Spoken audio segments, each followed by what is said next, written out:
नमस्कार दोस्तों, आज हम बात करेंगे भारत के अन्नदाताओं हमारे किसानों की। वो किसान जो दिन रात एक करके धूप बारिश की परवाह न करके हमारे लिए अन्न उगाते हैं। लेकिन क्या उनकी मेहनत का उन्हें पूरा दाम मिल पाता है? क्या उनका जीवन आसान है? और सरकार द्वारा लाए गए कृषि बिलों ने उनकी ज़िंदगी पर क्या असर डाला है? आइए इन सब सवालों के जवाब तलाशते हैं। भारत की लगभग आधी आबादी खेती पर निर्भर है, लेकिन हमारे देश के किसानों की स्थिति हमेशा से चिंता का विषय रही है। छोटे खेत, मौसम की मार, कर्ज का बोझ और सही दाम न मिल पाना, ये कुछ ऐसी चुनौतियां हैं जिनसे हमारे किसान हर दिन जूझते हैं। दुखद बात यह है कि कई बार इन चुनौतियों के कारण किसान हताश होकर आत्महत्या जैसा कदम उठा लेते हैं। राष्ट्रीय अपराध रिकॉर्ड ब्यूरो (NCRB) के आंकड़ों के मुताबिक कृषि क्षेत्र में आत्महत्याओं की संख्या चिंताजनक है। महाराष्ट्र, कर्नाटक, आंध्र प्रदेश, मध्य प्रदेश और तमिलनाडु जैसे राज्यों में यह समस्या ज़्यादा गंभीर है। फसल खराब होना, कर्ज और बाजार में सही मूल्य न मिलना इसके कुछ मुख्य कारण हैं। सितंबर 2020 में भारत सरकार ने 3 नए कृषि कानून पारित किए। इन बिलों को लेकर देश भर में किसानों ने बड़े पैमाने पर विरोध प्रदर्शन किए, जिन्हें किसान आंदोलन के नाम से जाना गया। आइए इन 3 मुख्य बिलों को समझते हैं। कृषक उपज व्यापार और वाणिज्य संवर्धन और सरलीकरण अधिनियम 2020, the farmers produce trade and commerce promotion and facilitation act 2020। सरकार का तर्क, यह कानून किसानों को अपनी उपज APMC मंडियों के बाहर कहीं भी बेचने की आज़ादी देता है, जिससे उन्हें बेहतर दाम मिल सकें और बिचौलियों की भूमिका कम हो। किसानों की चिंता, किसानों को डर था कि इससे APMC मंडियां कमज़ोर हो जाएंगी और उन्हें न्यूनतम समर्थन मूल्य MSP नहीं मिल पाएगा। उन्हें यह भी आशंका थी कि बड़े व्यापारी किसानों का शोषण करेंगे। तो कृषक सशक्तिकरण व संरक्षण, कीमत आश्वासन और कृषि सेवा पर करार अधिनियम 2020, the farmers empowerment and protection agreement on price assurance and farm services act 2020।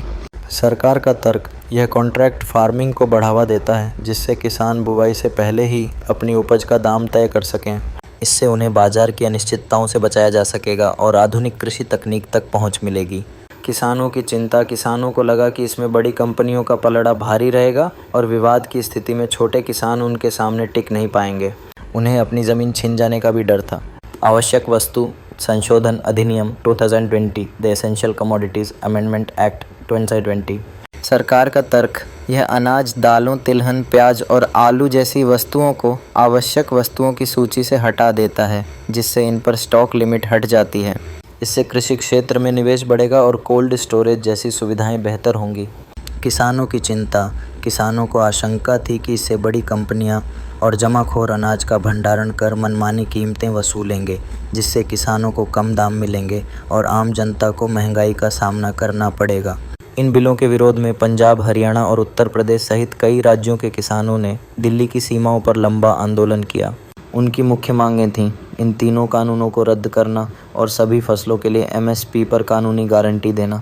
लगभग 1 साल तक चले इस आंदोलन के बाद सरकार ने इन तीनों कृषि कानूनों को वापस ले लिया। इस पूरे मामले में 2 शब्द बार बार सामने आए, APMC और MSP। APMC agricultural produce marketing committee, ये राज्य सरकार के अधीन मंडियाँ होती हैं जहाँ किसान अपनी उपज बेचते हैं। इनका मकसद किसानों को बिचौलियों के शोषण से बचाना और उन्हें अपनी उपज का उचित दाम दिलाना था। हालांकि इन पर कई बार एकाधिकार और भ्रष्टाचार के आरोप भी लगे हैं। MSP न्यूनतम समर्थन मूल्य, यह वह न्यूनतम मूल्य है जिस पर सरकार किसानों से उनकी फसल खरीदती है, ताकि उन्हें बाजार के उतार चढ़ाव से बचाया जा सके और उनकी लागत वसूल हो सके। किसान चाहते हैं कि MSP को कानूनी रूप दिया जाए ताकि निजी खरीदार भी इससे कम दाम पर फसल न खरीद सकें। आज भी भारतीय कृषि क्षेत्र में कई चुनौतियां हैं, जैसे जलवायु परिवर्तन का असर, भूमि की उर्वरता में गिरावट और बाजार तक पहुंच की समस्या।